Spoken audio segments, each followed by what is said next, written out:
ఎన్నికలకు సమయం దగ్గర పడుతున్న కొద్దీ రాజకీయ పార్టీల్లో కూడా టెన్షన్ మొదలైంది. ఎట్లా ఎదుర్కోవాలా ఎన్నికలు అనే విషయం పైన వాళ్ళు కసరత్తులు చేస్తున్నటువంటి పరిస్థితిని మనం గమనించవచ్చు. వైఎస్ఆర్ కాంగ్రెస్ పార్టీ ఒక అడుగు ముందుకేస్తుంది, అధికార పార్టీ కాబట్టి వాళ్ళకుండే అడ్వాంటేజ్ని వాళ్ళు ఉపయోగించుకుంటూ ఒక పక్కన ప్రభుత్వ కార్యక్రమాలు ప్రచారం చేసుకుంటూ వాళ్ళు పెద్ద ఎత్తున కసరత్తు చేస్తున్నటువంటి వాతావరణాన్ని మనం గమనించాలి. కొన్ని నియోజకవర్గాల అభ్యర్థులను మార్చటం, కొన్ని నియోజకవర్గాల్లో కొత్త అభ్యర్థులను తీసుకురావటం, కొన్ని నియోజకవర్గాల్లో ఎంపీ అభ్యర్థులను ఎమ్మెల్యే అభ్యర్థులుగా పంపించటం, ఎమ్మెల్యే అభ్యర్థులను ఎంపీ అభ్యర్థులకు పంపించటం, ఎక్కడ ఎవరికి గెలిపే అవకాశాలు ఉన్నాయని చూడటం, క్యాస్ట్ ఈక్వేషన్స్ని గమనించటం, మరి ఒకవేళ మార్చాల్సి వస్తే అక్కడ ఉన్నటువంటి కుల సమీకరణాల ప్రకారం ఎవరు సూట్ అవుతారని చూడటం, ఇలా ఎంత కొంత ఎక్సర్సైజ్ అయితే జరుగుతుంది. మిగతా విపక్షాల పరిస్థితి ఏంటంటే ప్రస్తుతం వాళ్ళు ఎంతో కొంత కసరత్తు చేస్తున్నారు, కానీ వాళ్ళు ఇంతవరకు అభ్యర్థులు ప్రకటించినటువంటి పరిస్థితి లేదు. ప్రధానంగా తెలుగుదేశం జనసేన పార్టీ పొత్తు, ఈ పొత్తు అనేది ఈ పొత్తుల అభ్యర్థులను ప్రకటించడం అనేది చాలా కష్టమైన పరిస్థితి, కష్టమైన ప్రక్రియ కూడా.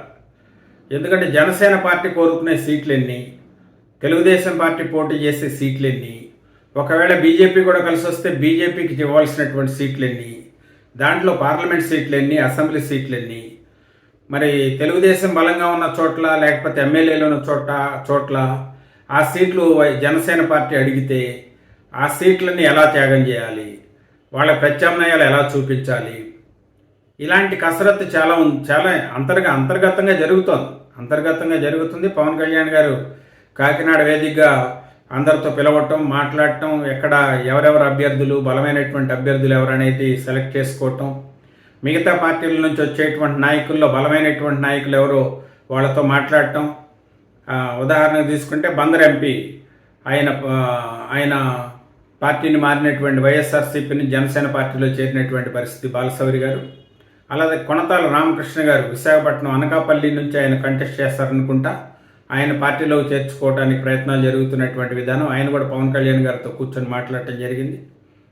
అదేవిధంగా కొంతమంది ఎమ్మెల్యే వైఎస్ఆర్ కాంగ్రెస్ పార్టీలో ఉంటూ జనసేన పార్టీలో చేరటానికి చాలామంది ఎమ్మెల్యేలు ప్రయత్నం చేస్తూ ఉన్నారు.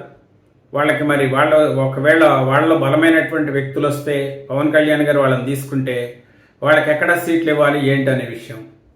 మరి కొంతమంది ఎమ్మెల్సీ స్థాయి నాయకులు ఆల్రెడీ తెలుగుదేశం పార్టీలో చేరున్నారు, లేకపోతే జనసేన పార్టీలో చేరున్నారు.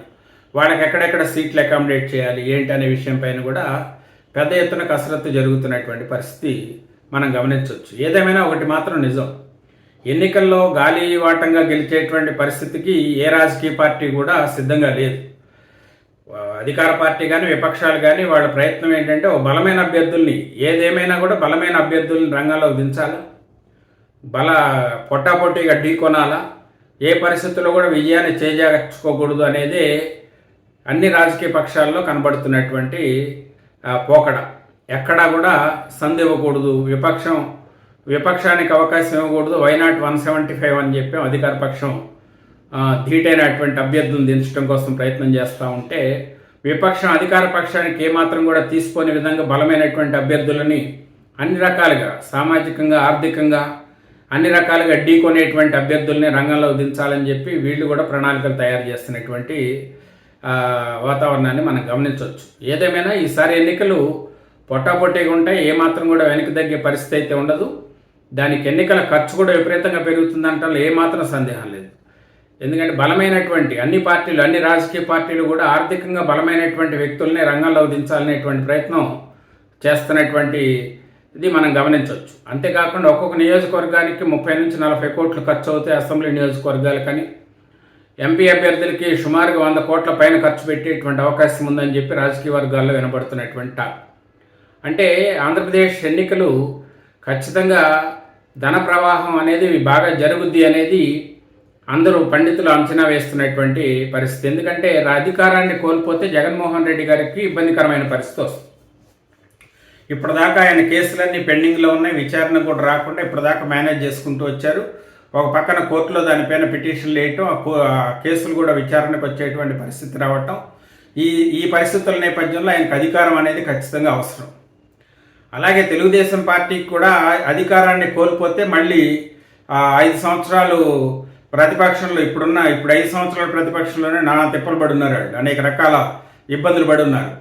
ఈ పరిస్థితుల నేపథ్యంలో మళ్ళీ విపక్షంలో కూర్చోవడానికి వాళ్ళు ఒప్పుకునేటువంటి పరిస్థితి కాదు. అంటే అధికారం అనేది అన్ని రాజకీయ పార్టీలు కూడా, జనసేన పార్టీ కూడా కనీస సంఖ్యలో ఎమ్మెల్యేలను గెలుచుకుని అసెంబ్లీలోకి వెళ్ళకపోతే ఈసారి వాళ్ళ పరిస్థితి కూడా కష్టంగానే ఉంటుంది.